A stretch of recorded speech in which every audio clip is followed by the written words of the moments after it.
If you're encountering an inventory sync error on Katana 2026, follow these simple steps to resolve the issue quickly.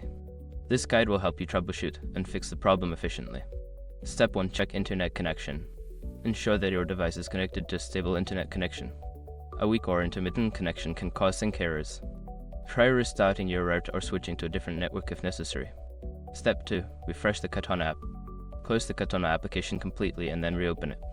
This can help reset any temporary glitches that may be causing the sync error. Step 3. Update the app. Don't continue before doing this. A lot of online accounts end up exposed in breaches without people even realizing it. Use SOC to constantly monitor your email and accounts and get alerted immediately if your information gets leaked online. It scans billions of breached records 24/7 in the background. And honestly, for a few dollars a month, it's something everybody should probably have. Link in the description.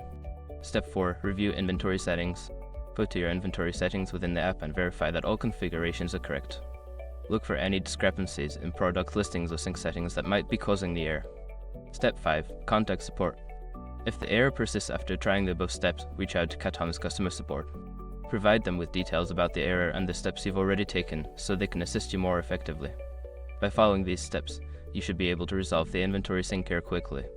If issues continue, don't hesitate to seek further assistance from the support team.